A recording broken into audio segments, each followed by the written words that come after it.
Qué bueno que están con nosotros en una nueva entrega de Marco Económico, un compendio de las noticias económicas más importantes acaecidas en esta semana.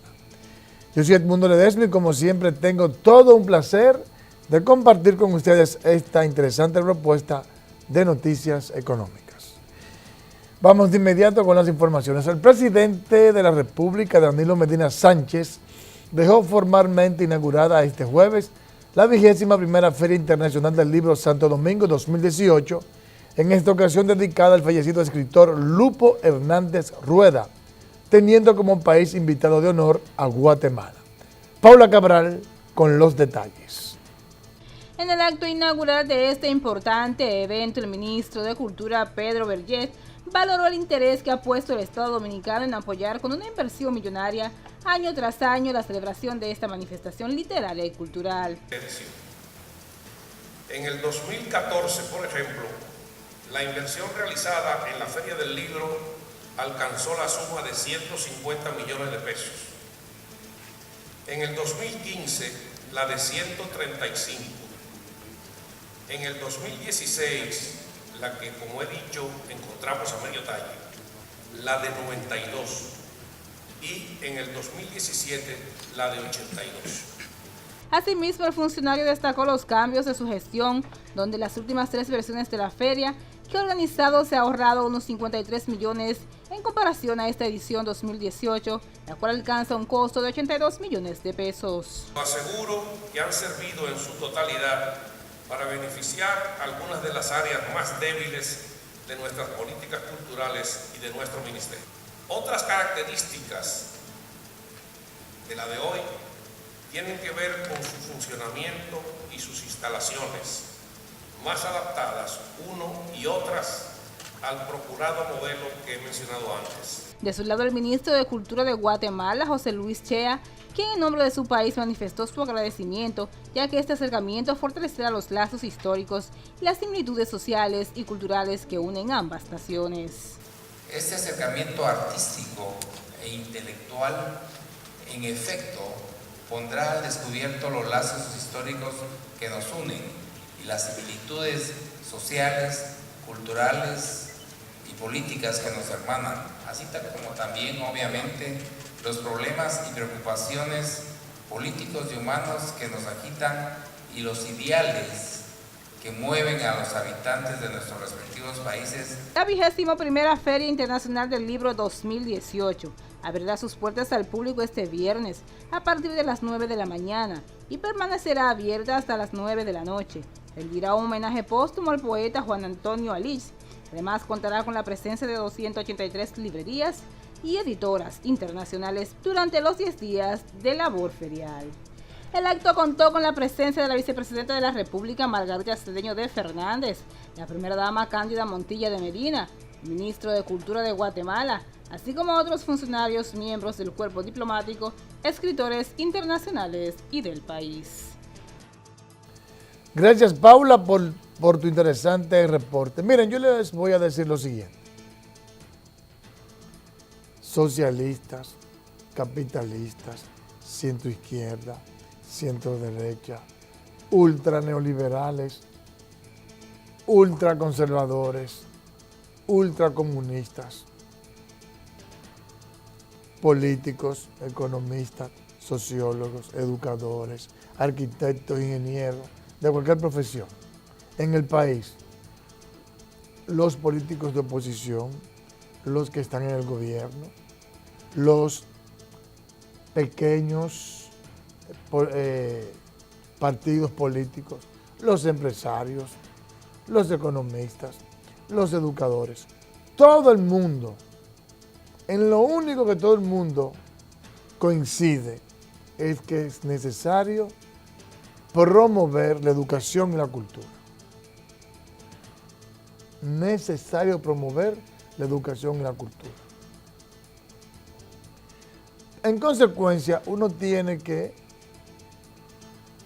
favorecer, sentirse contento de que cada año en la República Dominicana, con sus dificultades y con sus críticas, se realice cada año la Feria del Libro. he oído varias críticas en las cuales yo coincido, en el sentido de que a veces uno va a la feria del libro y más que promover el libro y promover la lectura y la cultura, lo que se ve es venta de jugo, de fruta, ñañiqueque, galletitas, sándwich, bizcocho, pizza y todo eso. Y yo creo de que, bueno, quizás esa es una alternativa que tiene que estar ahí, pero tiene que haber un nuevo, digamos, una nueva estrategia en la implementación de la Feria del Libro, en la cual realmente se estimule la lectura, la cultura y se acerque al dominicano y de manera muy particular al estudiante, a los libros, que se le dé facilidades para que adquieran los libros demasiado caros. Por ejemplo, vimos que el ministro habló de que se ahorraron 53 millones de pesos. Bueno, pero ¿y para qué yo quiero ahorro? No ahorre nada, subsidien los libros ahí con las diferentes librerías para que a los estudiantes les llegue mucho más barato los libros y los puedan accesar. Porque ustedes ven que la mayoría de los que concurren a la Feria del Libro son estudiantes de escuelas. Se sabe que los estudiantes de escuelas tienen poco poder adquisitivo, sus padres tienen poco poder adquisitivo. La mayoría de la gente que va es de clase media, clase baja, que tiene poco poder adquisitivo. ¿Quién va a ir a comprar un libro en 2.500 pesos, 3.000 pesos? Tienen que buscar la manera de que ese libro, que cuesta 2.500 pesos, que un profesional o un estudiante de alguna carrera o un amante a la cultura y a la literatura pueda acceder a ese libro porque está relativamente barato. Bueno, pues vamos a subsidiar, por ejemplo, una idea, a subsidiar de alguna manera los libros. Ese ahorro, utilízalo para subsidiar los libros. Ahora, aparte de eso, se tiene que buscar alguna dinámica, hasta para cuando se camina por la feria, con lo que la gente se encuentre sea con los libros, con propuestas interesantes que motiven a la cultura, a la educación, a la lectura. El Centro Cultural Banreservas y la Embajada de Cuba en el país celebran el 20 aniversario de las relaciones diplomáticas dominico-cubanas con la inauguración de un ciclo de cine cubano y la exposición de 26 artistas plásticos de ambos países. Con una inversión de 7.326.204 pesos con 23 centavos, fue construido el Centro de Capacitación Francisca Rivera Valdés, un instituto de formación técnico-profesional que busca llenar las expectativas de las empresas instaladas en dicha comunidad y zonas aledañas. Es en ese punto que pensamos en un centro técnico profesional, donde pudiéramos formar nuestros municipios en las diferentes áreas. Impartirá dicho centro técnico, de esa manera insertar en ese mundo laboral a nuestra comunidad. Nací y crecí en mi Guayga amada, conozco sus rincones, nuestra gente. Satisfacción para mí será ver a estos jóvenes desfilar desde sus hogares en busca de una preparación técnica y que al terminar sus estudios del bachillerato estén listos para salir al mercado laboral. Fíjense que las tres primeras informaciones que he pasado hablan de educación. Y es que un programa de economía no puede soslayar el tema de la comunicación. Porque es que cada vez que tú indagas, no importa de qué manera, lo hagas por internet, lo hagas porque viste un programa, porque leíste un libro, porque fuiste a una conferencia, de cualquier manera. Siempre los expertos en desarrollo económico, cuando le preguntan cuál es el arcano del desarrollo económico y el desarrollo integral de un país, dicen la educación, técnica y profesional.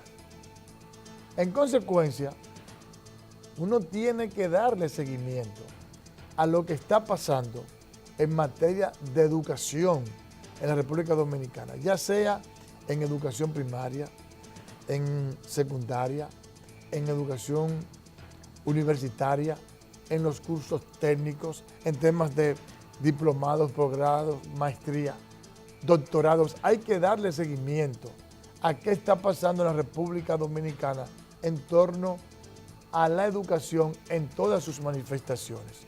Preparación técnica como la que da Infotec, la que da el ITLA. Hay que ver qué está pasando, porque ciertamente si nosotros no mejoramos la calidad a su máxima expresión y además empezamos a dar educación de vanguardia, nos vamos a quedar en la saga. Ciertamente estamos un tanto atrasados, pese a que nuestra economía es pujante. Pero si no cambiamos el modelo hacia una economía basada en educación de alta calidad, con alto valor agregado, con tecnología, llegará el momento en que ese modelo va a colapsar y dejaremos de crecer. Y entraremos en un proceso de involución y no podemos permitir eso. Así que el marco económico le seguirá dando seguimiento a lo que está pasando en la educación dominicana. El Ministerio de Administración Pública presentó la nueva versión del sistema de monitoreo de la administración pública, herramienta a través de la cual se busca mayor transparencia en las instituciones gubernamentales.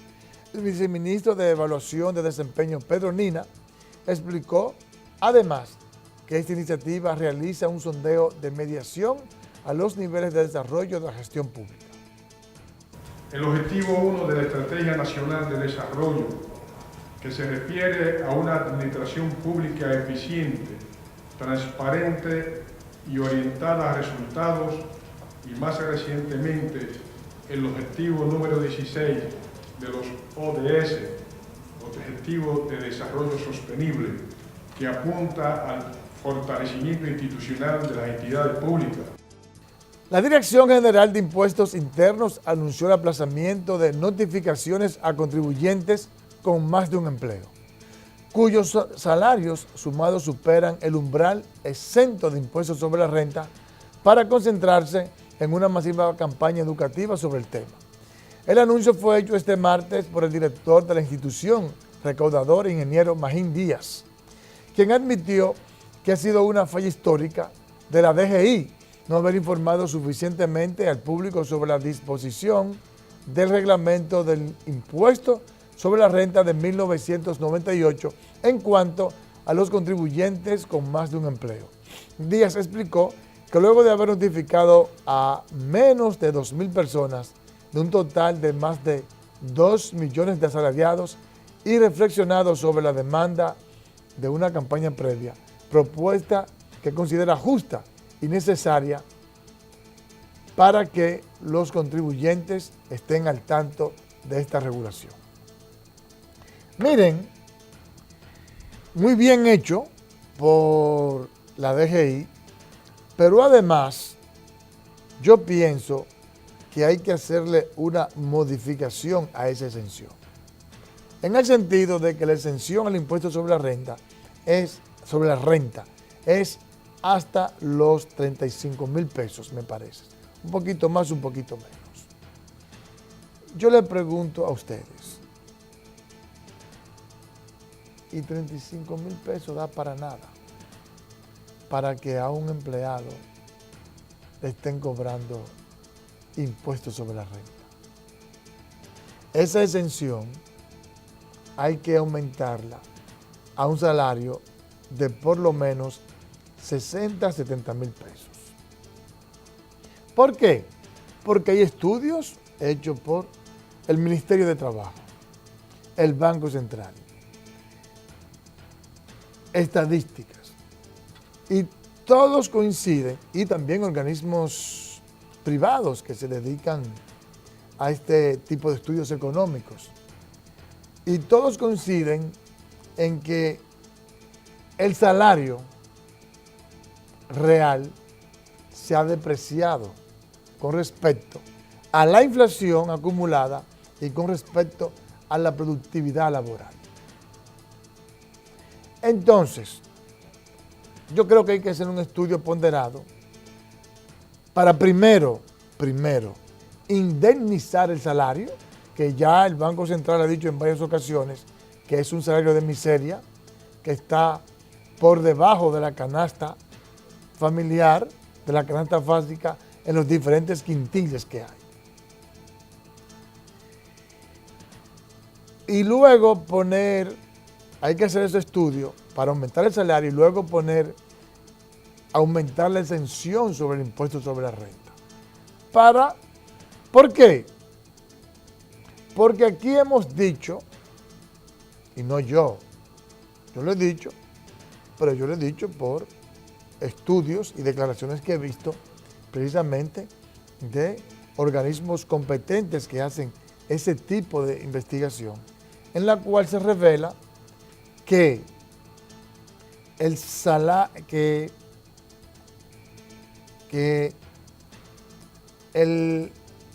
salario real, no, mejor dicho, lo que quiero decir, escúcheme, claro, ya lo dije que el salario está por debajo, pero lo que quiero decir es que tenemos un modelo tributario regresivo. Y yo les pregunto a ustedes, si nosotros a un salario de 35,000 pesos, que sumado con otro de 35,000 pesos, o de 20, 30, te llega a 40, 50, 60,000 pesos. Si a ese tipo de empleado nosotros empezamos a cobrarle impuestos sobre la renta, ¿no estamos haciendo más regresivo nuestro sistema tributario? Porque ¿quién gana 35, 40, 50, 60, 70,000 pesos? La clase media. Y no está más que dicho que en los últimos años, cada vez que hay un parche fiscal, se protege al sector pobre, muy bien que lo haga, y que el sector rico, la clase alta, tiene la capacidad para incidir, el sector empresarial, el CONEP, ha tenido la capacidad para incidir en todas las reformas que se han hecho y han logrado que en vez de aumentar los impuestos para que ellos hagan mayores contribuciones, basado, como dije, en que ha aumentado la productividad laboral, en consecuencia ellos están ganando más. En que ellos aporten más, ellos han logrado lo contrario, que se aumenten las prerrogativas. Y quien ha venido cargando con el peso de esas reformas ha sido básicamente la clase media. Yo les pregunto a ustedes, implementarle impuestos sobre la renta a un salario que oscila entre 35,000 a 60,000, 70,000 pesos, ¿no es cargarle más el dado a la clase media? Yo pienso que sí. Entonces yo creo que el señor Magín está haciendo un gran trabajo, mejorando las recaudaciones. Pero tiene que hacerlo porque él lo sabe. Él lo sabe. ¿Quiénes son los verdaderos evasores de impuestos? Un pobre, o a mí, que gano 2 chelitos y me lo deducen todo de una vez de mi salario. El clase media, el empleado no tiene espacio para evadir nada, porque antes de cobrar se lo quitan. Ese salario entran con todas las deducciones. ¿Le vas a cargar más al dado? Pero por Dios, Magín, vamos, tú sabes. Aquí se sabe quiénes son los que se roban la luz. Aquí se sabe quiénes son los que evaden impuestos sobre la renta y el ITEVIS. Y se sabe quiénes son los que evaden el arancel aduanero. La clase media, ¿qué es lo que una empleada? No, así no, Magín. Vamos a buscar los cuartos por otra parte. Yo quiero que tú lo busques. Pero no empieces por lo más bajito. Así no. El vicepresidente del Consejo Nacional de la Empresa Privada, César Dargan, dijo que el sector empleador respeta los derechos adquiridos de los empleados. Dargan señaló que el Código Laboral ya tiene 30 años de vigencia. Se espera que para la próxima semana puedan reunirse una vez más. Ahora vamos con el diccionario económico.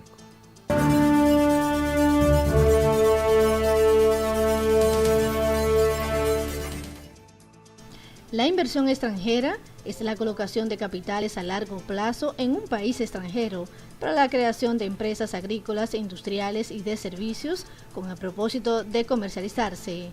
La inversión extranjera directa se refiere a las apuestas que realizan aquellas empresas que desean comercializarse, expandir el mercado de sus productos o servicios fuera de su territorio nacional. La inversión extranjera indirecta es el conjunto de préstamos que un país hace al exterior.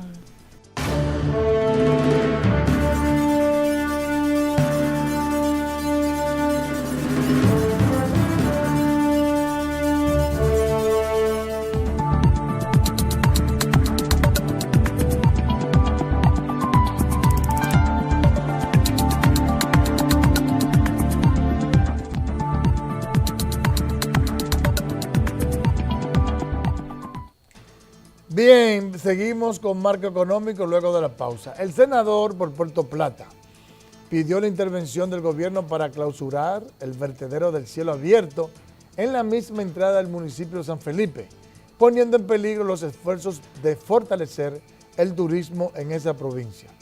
José Ignacio Paliza manifestó que el vertedero es el tema preferido de los cruceristas, por lo que consideró inexplicable que no se le haya puesto atención.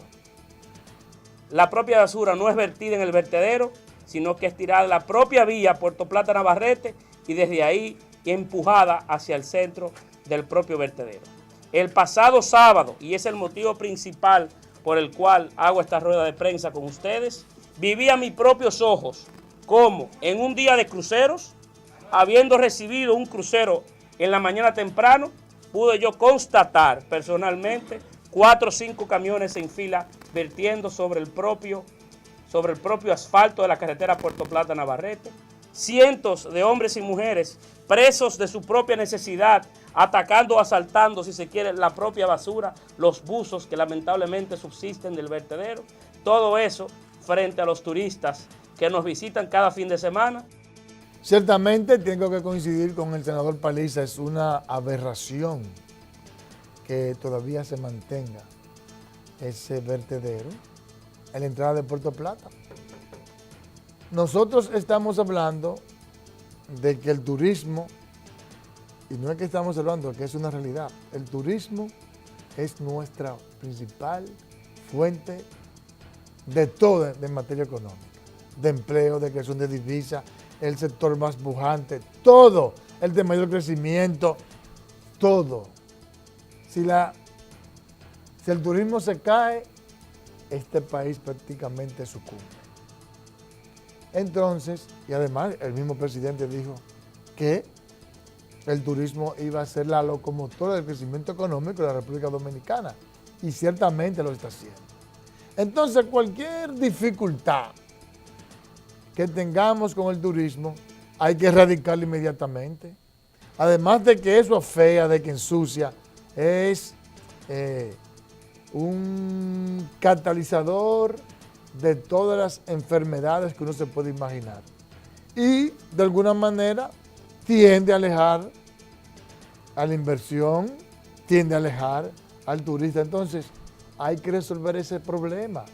Ahora di que hay un tema con los dueños del terreno que de repente quieren que le paguen como 15 veces un 1.500% lo que vale el terreno. Bueno, pero a declarar eso de utilidad pública y se le pague lo que hay que pagar. Además, de que la República Dominicana tiene que dar un salto cualitativo en lo que tiene que ver con la recogida de basura. Señores, rellenos sanitarios. Con Puerto Plata, con el vertedero de Duquesa, y donde quiera que haya un basurero, un tiradero, a cielo abierto, hay que clausurar esa jodienda y hay que hacer vertederos. No voy a seguir, rellenos sanitarios, ya he dicho en varias ocasiones lo que implica rellenos sanitarios. Primero, evita la contaminación ambiental. Evita que los lisiviados, algo así que se dice, las aguas contaminadas, entonces contaminen el agua subterránea, el agua que recibimos nosotros para bañarnos, para limpiar, para regar los ríos, para beber, para todo, se evita. Y además con el tiempo, además de que se ve un espacio bonito, que no daña el ambiente, no se sienten los malos olores, la gente no se enferma de la piel, del estómago, y además con el tiempo se puede producir energía con la basura. Y además el negocio del reciclaje también deja beneficios. Entonces no sé cómo, sabiendo ya con los estudios que se han hecho y con gente que sabe de eso, como por ejemplo Domingo Contreras,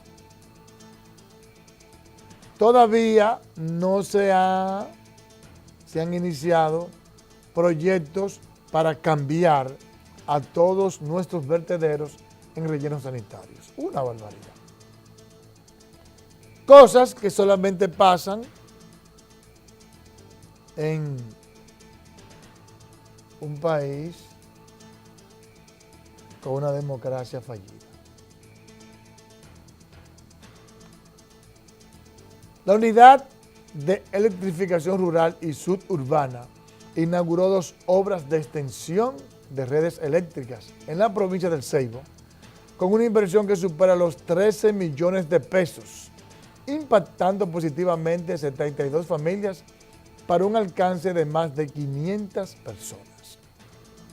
La directora de la UERS, Telma Eusebio, mi amiga, manifestó que la primera obra construida en la sección Mata de Palma impulsará la producción ganadera, beneficiando a las comunidades de San Miguel y Abija.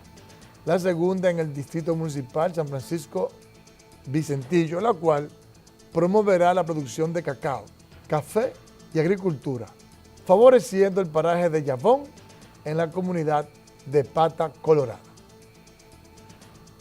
A los fines de mejorar sus niveles de vida e impulsar su crecimiento social, cultural y económico. Nuestro objetivo es lograr la cobertura universal total del servicio energético en la República Dominicana. Total y plena seguridad que el pacto eléctrico hará grandes aportes al país. Pero también estoy convencido que si se extrae, si se elimina la UERS del sistema eléctrico nacional, mire, yo no lo quisiera decir porque es una mala palabra, es con J. Se fuñeron los pobres de este país y eliminan la UERS. Se instalaron allá los técnicos de la UERS. Hasta ayer, Mata de Palma, esa comunidad de que les he dicho, vio su luz encendida. Bien, ahora vamos con el resumen de noticias económicas internacionales que cada semana nos prepara Indiana Ortega. A la vuelta venimos con la entrevista de la semana.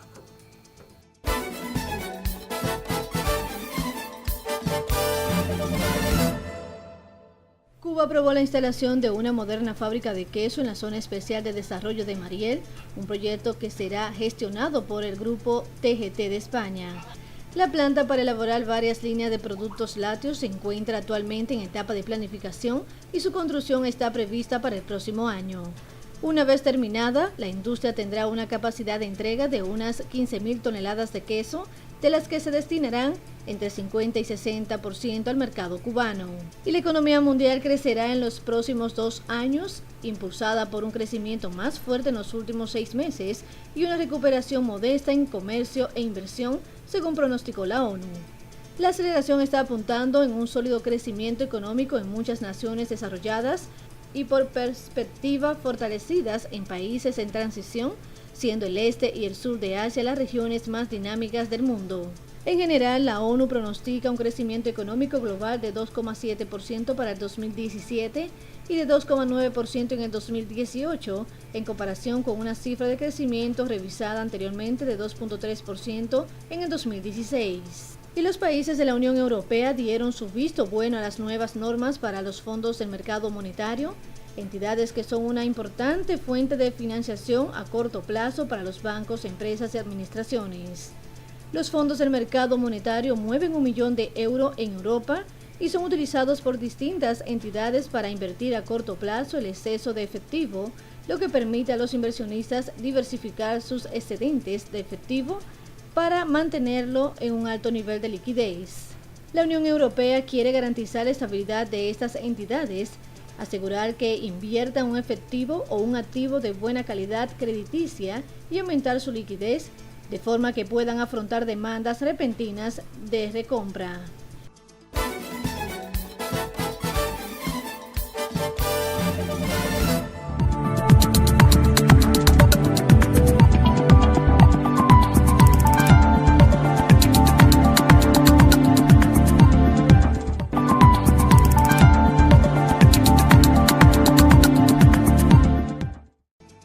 Bien, seguimos con Marco Económico. Ya esta es una tertulia, esto no es un invitado.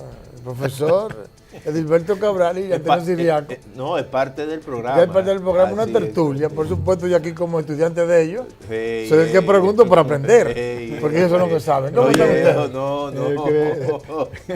Hace mucho que rebasó ya yo esa. Creo que nadie te lo cree. Ya, el mundo hace mucho que tú rebasaste ya esa. Bueno, hoy, ese estado. Así es, así. Hoy quisiera como que conversáramos un poquito de las exportaciones dominicanas, cuáles son las proyecciones que hay, qué ha pasado desde luego del DERECAFTA, que se eliminaron las barreras arancelarias, lo que está proponiendo Donald Trump y cuáles son las expectativas que tenemos en ese sentido, de qué debemos de hacer para que mejoremos las exportaciones. Si vemos que ahora, por ejemplo, se nombró el Consejo Nacional de Competitividad, que busca precisamente que se mejoren de una manera integral las posibilidades de que nosotros seamos más eficientes en materia de exportaciones y todo esto. Le damos la palabra, como siempre, al profesor Edilberto. Claro. Como debe de ser. En los años, a comienzo de siglo, se dio un debate muy interesante. Esos informes bianuales que presenta la Comisión Económica para América Latina. La CEPAL. Presentó un informe en donde destacaba, dentro del informe, la necesidad de que se crearan condiciones especiales para las economías pequeñas en desarrollo. Así es. Ese informe salió en el año 2000, 2002, y luego un economista, Hubert Scheidt, también perteneciente a la CEPAL, escribió un artículo en la revista de la CEPAL con ese nombre, con ese título, ¿no? Las pequeñas economías de la región frente a los problemas de la globalización y la integración. Así es. ¿No? Frente a los problemas de la globalización y la integración. Y él sostenía una tesis, que era la misma tesis, ¿verdad?, de la CEPAL, en el sentido de que las economías pequeñas de América Latina enfrentaban desafíos muy fuertes para integrarse de manera exitosa en los procesos de globalización y de integración. Hizo una clasificación de 3 grupos de economías grandes y medianas de América Latina, entre las que están México, Brasil, Argentina. Estaba también como mediana Chile, Perú, Colombia y Venezuela. Entonces te llaman las naciones del Caribe, que son 13, y seleccionaba como las pequeñas economías de América Latina, las pequeñas economías de América Latina, señalaba unas 13 economías, ¿no? Esas economías de 2 del sur, o 3, Ecuador, Bolivia y Paraguay y Uruguay, 4, ¿verdad? 4. El resto eran economías centroamericanas, como el caso del Caribe, el caso de Haití, Cuba, República Dominicana, y la de Centroamérica, propiamente dicha, era desde Guatemala hasta Panamá, ¿no? Guatemala, Honduras, El Salvador, Nicaragua, Costa Rica, etc. Y decía lo siguiente, observando lo que había ocurrido desde 1980 al 2000, decía que las economías grandes y medianas y las muy pequeñas del Caribe habían logrado irse delante en términos de crecimiento per cápita a las economías pequeñas y tenían un ingreso per cápita muy por encima de las economías pequeñas que hemos desarrollado. Y cuando buscaba la explicación de por qué entre ellas la República Dominicana, entre esas 13, de por qué se producía ese rezago de las economías pequeñas, decía que estas economías tenían 2 características. Por un lado, eran economías muy vulnerables económicamente, ¿no? Tenían problemas serios de vulnerabilidad económica, por cuanto tenían unas exportaciones muy concentradas en 2 o 3 productos y tenían unas importaciones demasiado diversificadas. Tenían que importarlo todo. Y por el otro lado, decía que los altos costos relativos de estas economías pequeñas también eran muy elevados. O sea, esas eran las 2 características. Altos costos relativos, ¿no? En todo lo que en todas las producciones, y además el problema de la vulnerabilidad externa. Y planteaba que de la única forma que estas economías pequeñas de América Latina podían salir e integrarse exitosamente en los procesos de globalización e integración era si se creaban marcos preferenciales, si las grandes potencias involucradas en la región, ¿no?, le daban condiciones preferenciales a estas economías para que se pudieran integrar. Señalaba que incluso las pequeñitas del Caribe habían sido exitosas sobre las pequeñas de América Latina porque gozaban de tratamientos preferenciales de la Unión Europea, ¿no?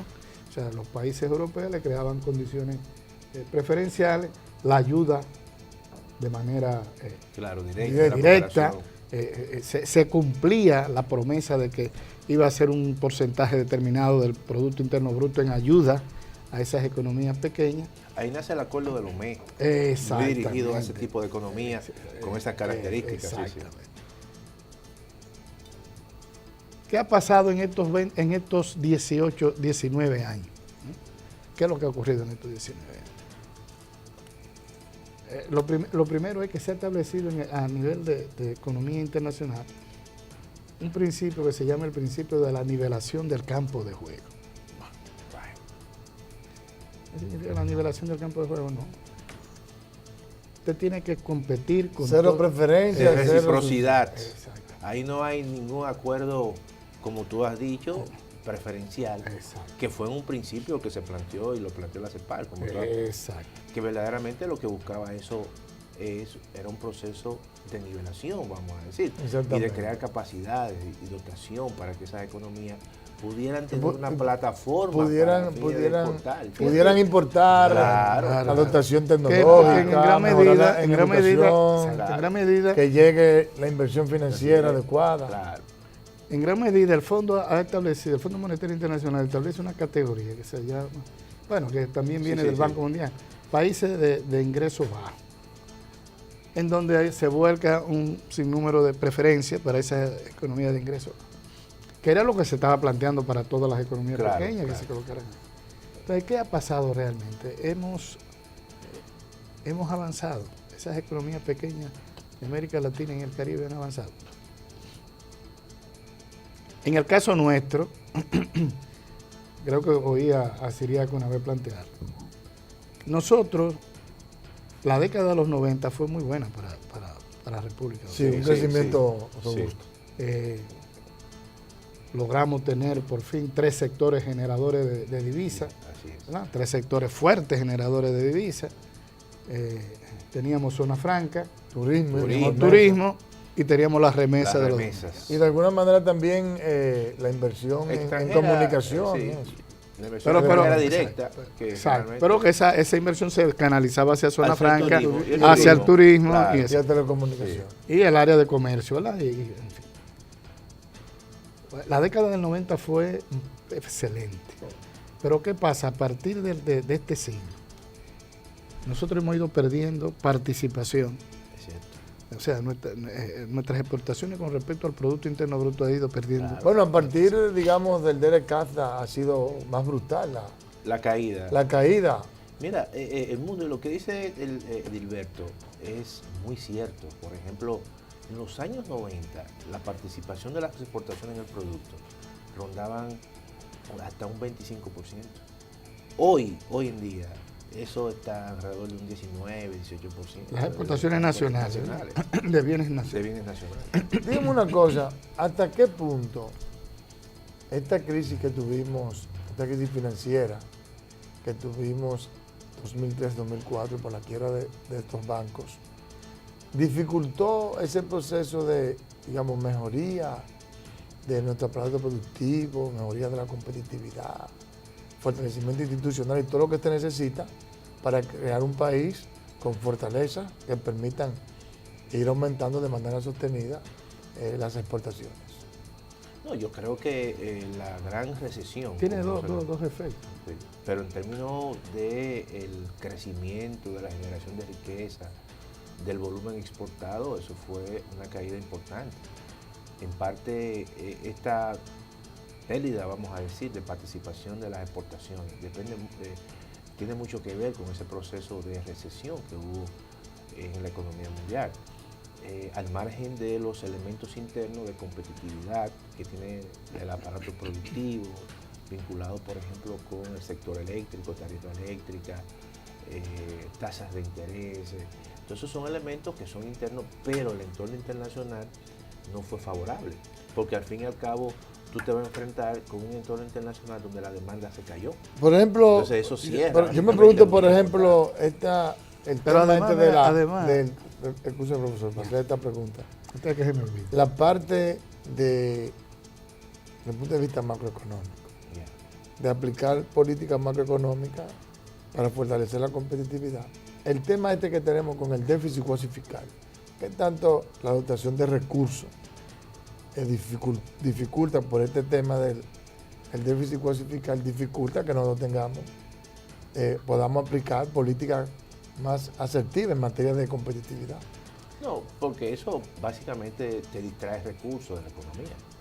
O sea, tú cuando tienes un déficit, en este caso el déficit cuasi fiscal, gran parte de los recursos que tú puedes utilizar para fortalecer el aparato productivo, tú sencillamente lo estás dedicando a pagar deuda, porque al fin y al cabo es una deuda que recae sobre los consumidores, que el Estado asume eso y tiene que transferirle al Banco Central. Llegó un momento, por ejemplo, que el Banco Central, que el fisco, Hacienda le estaba transfiriendo hasta 50.000 millones al año. Que no es un maíz. Que no es cualquier cosa. Estamos hablando de que el déficit del sector público hoy en día es 88.000 millones de pesos. Y si tú le tienes que transferir en un momento determinado al Banco Central 50.000 millones o 30.000 millones, estamos hablando prácticamente de mucho más de la mitad del déficit. Yo creo que eso es un elemento importante, más los recursos que se le transfirieron y se le están transfiriendo a la Corporación Dominicana de Empresas Eléctricas. Todo eso lo que implica un gran costo de oportunidad para tú mejorar el aparato productivo, para tú hacer políticas públicas un tanto que vayan a fortalecer la capacidad productiva del aparato productivo dominicano. Mira, yo insisto en que cualquier estrategia de fomento de las exportaciones tiene que contar con un partner desarrollado, como es el caso de Estados Unidos, que establezca reglas duraderas con nosotros. Porque, por ejemplo, hay un periodo de la historia de la economía dominicana que no ha sido bien tratado, a mi entender, que es lo que pasó en la década de los 80. La mayoría de los autores insisten en señalar que en la década de los 80 lo que fracasa es el modelo de sustitución de importación. Algo que prometimos que lo vamos a discutir en un programa más. Sin embargo, no fue cierto. O sea, uno se resiste a creer que fue por el modelo de sustitución de importación. ¿Por qué? Porque coincide con el cierre de las exportaciones de azúcar a Estados Unidos de América, ¿no? O sea, la reducción drástica de la cuota azucarera dominicana. Y el azúcar no es un producto de sustitución de importaciones, ¿verdad? Sino es un producto de exportación. Y lo que entra en crisis en esa década de los 80 es el sector azucarero dominicano, que es un sector vinculado al crecimiento de las exportaciones. Claro. Era muy buena observación tú has hecho en ese sentido. Entonces se quiso atribuir el problema a la caída del modelo, a la crisis del modelo. Y sobre esa base entonces se estableció un ajuste a la economía, se obligó a la economía dominicana a un ajuste forzoso, ¿no? Sobre argumentos totalmente falsos, o sea, sobre la base de un modelo. Eso fue lo que provocó el lío del Fondo Monetario Internacional. Claro. Pero lo que dice Gilberto, ¿por qué se salva la economía dominicana? ¿Por qué nosotros logramos, y fuimos elogiados incluso por la gente del PNUD que vinieron a estudiar las consecuencias y la profundidad de la crisis de los 80? ¿Por qué nos salvamos? Porque a alguien se le ocurrió señalar en un momento determinado, ¿cómo era que decía? Los turistas de fulano. Los turistas de Miolán, ¿dónde están? Así es. Ese fue el primero que comenzó a hablar. Porque en la década de los 70, de manera inteligente, hay que reconocerlo, a un gobernante se le ocurrió todos los beneficios que iban a la industria azucarera, canalizarla para crear un sector turístico. A inversiones turísticas. Por eso es que nosotros salimos de la década de los 80 y entramos en la década de los 90 con tres poderosos sectores de exportación. La zona franca, con una fuerte inversión pública, claro, no solamente de los beneficios de la industria azucarera, sino también de los demás productos de exportación y de la capacidad que teníamos de endeudamiento en ese entonces. Una pregunta, Gilberto, para que tú sepas, porque me gustó y no lo había tomado en consideración, ese planteamiento tuyo sobre cómo la caída, vamos a decir, del sector azucarero explica la crisis de los años 80. Pero que también esa caída tiene mucho que ver con ese modelo de reciprocidad que tú has mencionado, porque si los Estados Unidos hubiesen mantenido esa cuota azucarera, quizá la crisis no hubiese sido tan fuerte. No se hubiese dado crisis. No se hubiese dado crisis porque es verdad que los precios no llegaban a los niveles de los 71, 72, 73, pero no colapsaron en el mercado. Entonces, ¿cuál fue la justificación? Fíjate por qué el planteamiento de VT Sky es tan importante. ¿Cuál fue lo que se propagó en los Estados Unidos? Que los Estados Unidos tenían que asumir una política azucarera por seguridad nacional.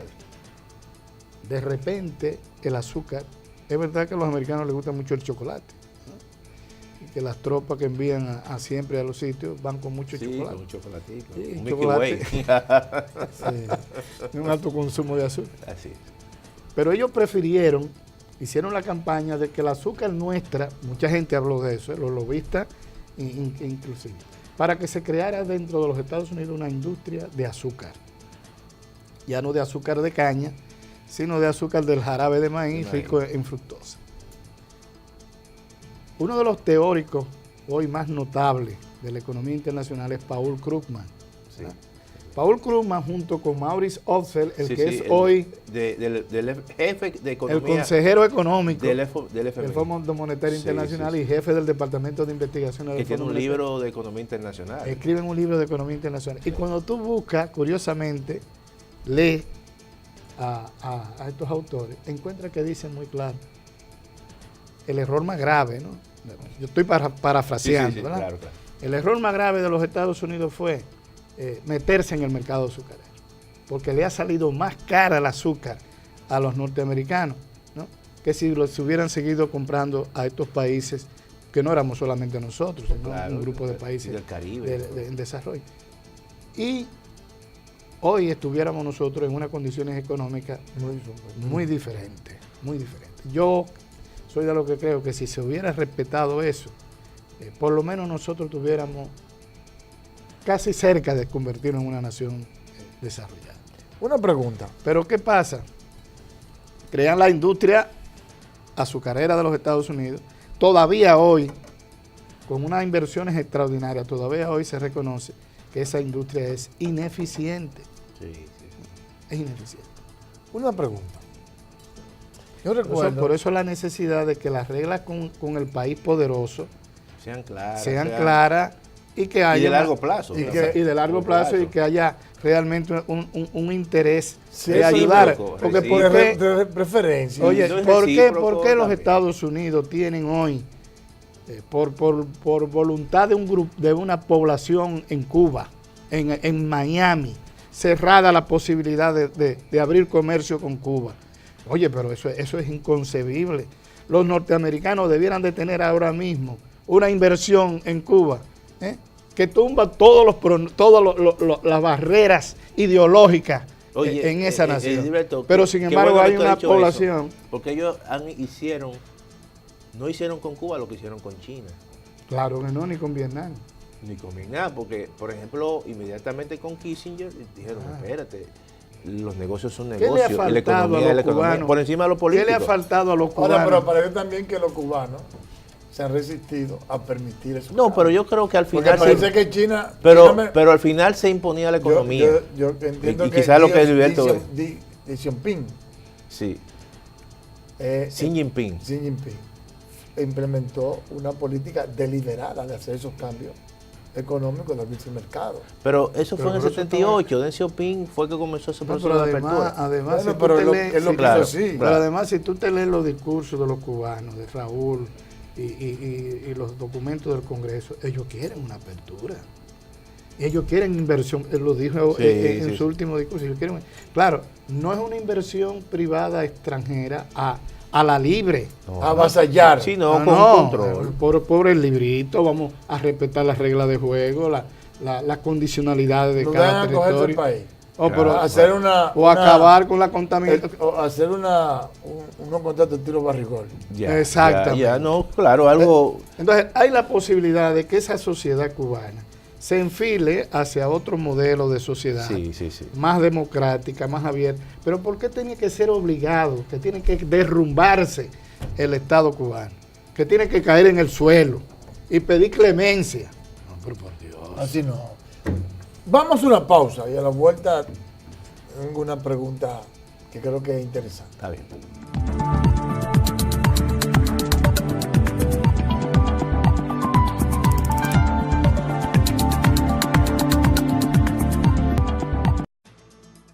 Bien, seguimos con Marco Económico. Teacher, cuando yo hice la maestría en Comercio Internacional, usted nos puso a estudiar las estructuras económicas de los países. Y se veía claramente que los países desarrollados tienen un 70, 75, 80% servicio, un 15, un 20% industria, 5% agricultura. Pero usted explicó que ese paso, que en su momento el sector que tenía más preponderancia en los países que hoy son desarrollados era el sector industrial. Sí. Pero que ese paso del sector industrial al sector servicio fue un proceso de maduración. Entonces yo siempre he visto que la República Dominicana pasó de agricultura a servicio. y como que dejó en un vacío, así como que la manufactura. Olvidó la manufactura, olvidó el sector industrial. Muy bueno. Y quizás eso no permitió, esa falta de apoyo, esa falta de visión, no han permitido que ahora nosotros seamos un país mucho más competitivo y con un sector industrial en condiciones de competir en materia de exportación con otros países. Muy buena observación. Claro. Cuando se abandona el modelo de sustitución de importación, no solamente se abandonó el modelo de sustitución de importaciones, también se abandonó la posibilidad de una estrategia de desarrollo de las exportaciones. Y desarrollo industrial, incluso también. Un desarrollo de las exportaciones que tuviera como uno de los pivotes principales, de los soportes principales, ¿verdad? La industria, el sector industrial manufacturero. Porque esta pequeña República Dominicana, de 48,000 y algo kilómetros cuadrados, ¿verdad? Más las Islas Saona. Las Islas Saona y otras. Las náuticas que se le suman, ¿no? Pues tenía la posibilidad de convertirse en una gran generadora de exportaciones, tanto de bienes como de servicios. Y la posibilidad también de desarrollar una industria. Fíjate que nosotros fuimos pioneros inclusive. Ahora se está hablando mucho y la gente se regodea diciéndolo, que aquí hay que desarrollar la educación técnica superior. Pero eso comenzó con el Politécnico Loyola hace más de 60 años. 60 años. Se creó el Instituto Politécnico. Se tenía la visión. Sí, la visión. Claro. De que teníamos que rumbarnos por ahí, ¿no? Se tenía la visión de que para nosotros tener tecnología del mundo desarrollado, ¿no? Y poder innovar, teníamos que crear nuestra propia estructura. Claro. Pero nosotros nos abandonamos todo eso. Aquí se implantó un modelo de laissez-faire, un neoliberalismo absurdo, ¿no? Extremista, radical. Así como hay radicalismo de izquierda. También hay de derecha. Radicalismo de derecha. Y lo que se implantó aquí en los años 80. Capitalismo salvaje. Un arrasar con todo. Capitalismo súper salvaje. ¿No? En donde no hay una... ¿Hasta cuándo duró una plan y la CEPAL diciéndonos nosotros, señores, pero ustedes no pueden seguir sin una estrategia nacional de desarrollo? Sí. ¿Cuándo se aprobó la Estrategia Nacional de Desarrollo? No, en el 2010. En el 2010. ¿Cuántos años hace de eso? Sí. Y todavía no creemos en eso. Todavía se hizo el debate, se hizo la discusión. Vinieron las asesorías de la CEPAL y todavía no se ve una estrategia. Claro, que no todo es absoluto. Yo digo que no todo es absoluto, porque si bien es cierto con la industria manufacturera ha ocurrido eso, no ha habido una política centrada en el desarrollo de una industria hacia afuera, ¿no? Que vaya llenando pequeños nichos, claro, ¿no? Para ir haciéndonos fuertes, porque de golpe y de porrazo eso no va a surgir. Claro. Además, otra cosa también que nos envilecimos mucho. Con la clase industrial que estaba surgiendo, es verdad que esa clase industrial cometió muchos errores, ¿no? Pero ¿cuál clase industrial no comete errores, ¿no? Cuando va surgiendo? Claro. Todo el mundo comete errores, lo que pasa es que hay países que lo protegen, etc. Pero aquí se cometieron errores, pero no se enmendaron los errores. No se apoyó como debió apoyarse una industrialización. Y ese es el flanco que nos hace falta hoy, porque nosotros tenemos exportaciones tradicionales que todavía se venden, tenemos turismo, tenemos zona franca, pero nos falta un flanco que debía de estar en las exportaciones. No, y además, Gilberto, que no permite un encadenamiento de los sectores y aprovechar realmente ese potencial que se da en cada uno de ellos. Eso es muy importante, ¿no? Y además que tiene que haber también una clase empresarial que respalde esta estrategia, ¿no? Porque como vamos, nos vamos a congelar en la... Bueno, yo he visto durante mucho tiempo al sector empresarial, el sector industrial y exportador, tratando de negociar con el gobierno. Por ejemplo, pero yo creo que el mundo que es más la ventanilla única, estaba hablando aquí dice Almanza, hace mucho tiempo que yo estoy hablando de ventanilla única y todavía el gobierno no acaba de implementar ese simple... Pero parece que la lógica ha sido que es más fácil importar que exportar. Sí. Bueno, pero menos procesos. No, bueno, si los negocios que hacen los políticos. Vale. Es el negocio de los políticos jodiendo al empresario. Pero eso es lo que tenemos que resolver. Hay que insistir en que haya una política de exportaciones coherente, claro. Que se apoye en el desarrollo del sector manufacturero en gran medida, ¿no? Que nosotros podamos desarrollar coherentemente una política con la política educativa. Articular realmente con la política educativa. Y que podamos, esos centros de formación técnico profesional se desarrollen con la debida inversión. En fin. Bueno, y teacher, respondiendo de otra manera, sí es más fácil no, lo que pasa, pero no da mejores resultados para así es así. Lo que sucede que el modelo que hemos nosotros asumido, en la lógica del modelo liberal, hace mucho más fácil las exportaciones que tú exportar, y eso es un problema que hay que solucionar. Sí, así es. Señores, finaliza por el día de hoy la tertulia, porque ya no es una entrevista. No, ya la tertulia así, que se seguirá haciendo. Por lo menos una vez al mes hay que hacer. Claro, porque hace falta tiempo, verdaderamente. Claro. Porque Dilberto es exquisito en ese sentido. Claro. No sé si será el mismo tema o trataremos otro tema. El tema. El modelo que tú lo planteaste con mucho afán. Así. Bueno, pues vamos a discutir. Bueno, está abierta entonces. Para la próxima semana. Porque hay mucha confusión sobre el concepto de modelo. Y es bueno que tú eso lo desarrolles, Dilberto. Pues, que tú has trabajado eso. Ese es el próximo. Señores, nos vemos en una próxima ocasión en Marco de Referencia. Digo, Marco Económico. Hasta entonces.